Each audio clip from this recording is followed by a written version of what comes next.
In Counselor's Corner, we have some tips for Link to the Past and Adventures of Lolo 3. Moving on to Super Nintendo games, we have Xardion. We have some basic notes on each level of this mecha action game, and not much on the gameplay. It looks like the game is something of a run and gun. Xardion is an interesting game. The controls on the level design are fine enough, but what hooks me is the 3 different robots you can switch between. Triton, Alcides, and Panthera. Each of the 3 have different special abilities, though for most of the game you'll probably be playing as Triton, as that robot plays more conventionally, with the ability to shoot vertically in addition to horizontally. The animations of the game are pretty good, and the movements of the robots have some real weight to them, as you expect from mecha, and the designs of the robots in general are very well done, which is not too surprising, as the game developers contracted with Gainax, the studio that did Gunbuster and Evangelion, to do the mechanical design. Next up is Super Adventure Island. Master Higgins is back with another platformer, now with 16-bit gameplay. We have maps of most of the game on the poster. This game is a return to the difficulty level of the first Adventure Island game. A lot of the power-ups have been removed, there are no companion animals, and with it no ability to swap out animals between levels because there are no animals.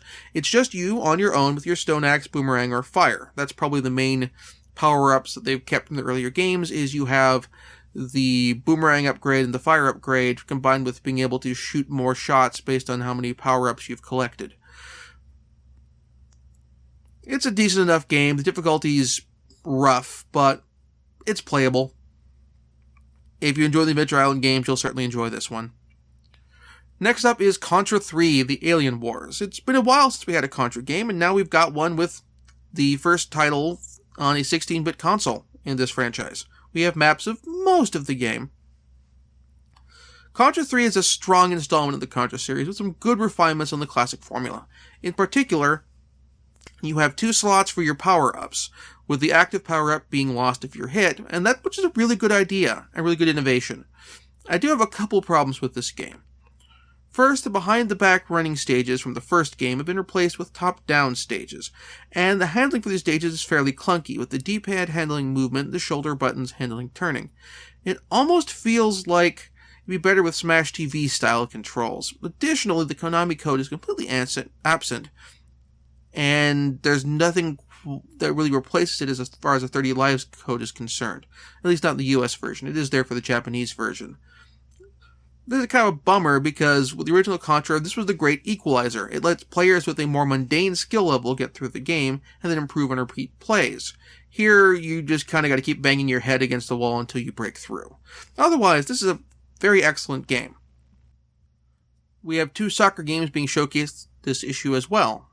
Nintendo Super Soccer, developed by Human, and Taito's Super Soccer's Champ, with a side-by-side comparison on how they control. Super Soccer feels like a game where the developer, Human, really wanted to show off the potential of Mode 7 graphics without properly implementing Mode 7 scale and scrolling with the gameplay. Aiming passes is a mess. You effectively kick the ball in one of 6 directions without actually trying to direct your pass or shot to the selected player. Sure, you can highlight a player you'd like to pass to, but if you actually try to pass, good luck getting the ball to that player, even if you're just tossing the ball in from the sidelines. Super Soccer Champ is a port of the arcade game by the same name from Taito. Well, it plays like an arcade soccer game with very basic controls, very fluid animation, and AI that really wants to kick your butt.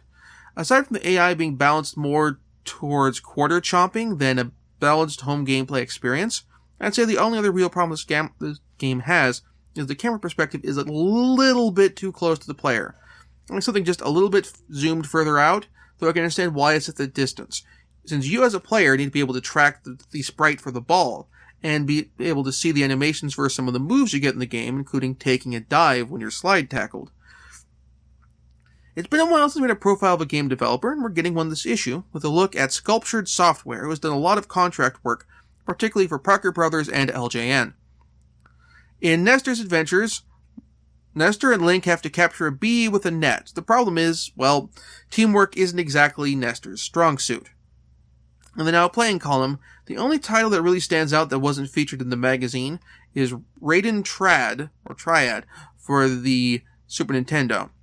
In the top 20 polls, Mario once again has returned to claim the top spot on all 3 consoles. This issue's celebrity profile is of Melissa Joan Hart, Of course, explains it all. Melissa is still working, having appeared as both Sabrina the Teenage Witch and also as Sabrina's aunt in various incarnations of that show, along with numerous other recurring roles in live action and in voice acting. Her most recent role has been in the long-running Disney family sitcom Melissa and Joey.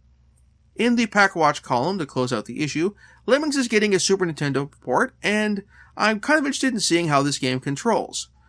Also, Romancing Saga has just come out in Japan, taking advantage of the latest Dragon Quest game getting pushed back a bit. For my picks of the issue, I'm going to go with Contra III as my definite pick of the issue. It's a classic run-and-gun title and a worthy successor to the legacy of the series. As a fallback pick, I'm going with Darkwing Duck, as a great adaptation of the Mega Man style of gameplay, but without the weapon theft. Next time, we begin our path through the best of the rest of Nintendo Power's 4th year, and this time, we have 3 platforms to cover.